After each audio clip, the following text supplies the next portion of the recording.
Solo levelling season 2 episode 9। तो episode के start में दिखाया जाता है कि जिन वो जिसने अभी अभी मोनार्च को हराया होता है, तो उसे हराने के बाद जो उसका डेमन होता है तो वो उसको समन कर लेता है और वो फिर उसकी आर्मी में शामिल हो जाता है।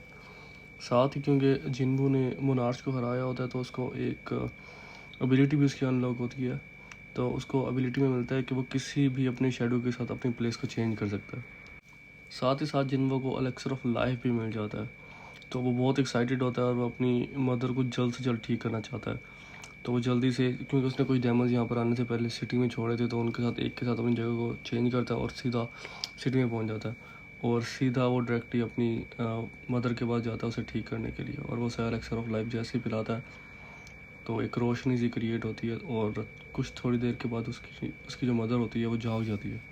साथ ही साथ यहाँ दिखाया जाता है कि हंटर ऑर्गेनाइजेशन का जो हेड होता है तो उसने काफ़ी दफ़ा कोशिश की होती है जिनवू को कनेक्ट करने की। क्योंकि वो उन एंड से लड़ने वाले हैं तो वो चाहता है कि जिनवू भी उनके साथ लड़े, ऑब्वियसली क्योंकि जिनवू बहुत स्ट्रॉन्ग है और वो चाहता है कि वो उनकी आर्मी में बहुत ज़्यादा मदद, इनके उनसे लड़ने में बहुत ज़्यादा मदद कर सकता है। साथ ही हमें दिखाया जाता है कि जिनवू की बहन भी हॉस्पिटल पहुंच जाती है और वो ये देख के बहुत हैरान होती है कि उसकी मदर बिल्कुल ठीक हो गई है, और वो बहुत एक्साइटमेंट में उसको गले लगा लेती है और रोने लगती है। साथ ही फिर सीन शिफ्ट होता है और वो सब लोग घर आ जाते हैं। और जिनवू जो कि जब से हंटर ऑर्गेनाइजेशन की कॉल्स को मिस कर रहा था, बट वो अब उठा लेता है क्योंकि उसकी मदर कहती है कि उसका जो फादर थे वो भी दूसरे लोगों की मदद करना चाहते थे। तो जिनवू भी उनके जैसा ही है, तो उनकी कॉल को उठा लेता है और वो कहता है मैं मीटिंग के लिए आ रहा हूँ। तो जब उसका चीफ बोलता है हंटर ऑर्गेनाइजेशन का कि जिनवू कहाँ है, तो कहता है वो कुछ ही देर में आने वाला है। तो जिनवू वहाँ जाता है तो वहाँ पे डिफरेंट एस क्लास के हीरोज़ पहले से ही मौजूद होते हैं। साथ ही कुछ जापान से हीरोज़, सॉरी 10 हीरोज़ जापान से आ रहे होते हैं, तो वो भी वहाँ पहुँच चुके होते हैं। तो उन सबको देखते हैं तो वहाँ पे 2 एस क्लास के हीरोज़ पहले से लड़ रहे होते हैं, अपनी पावर की एबिलिटीज़ को दिखा रहे होते हैं। तो जो हीरोज़ जापान से आए हुए होते हैं कहते हैं क्या यार, हम लोगों ने इन लोगों के साथ लड़ना है, ये तो बहुत ज़्यादा हमें वीक लग रहे हैं हमारी निस्बत, इससे अच्छा तो हम अकेले ही उनको हरा देते।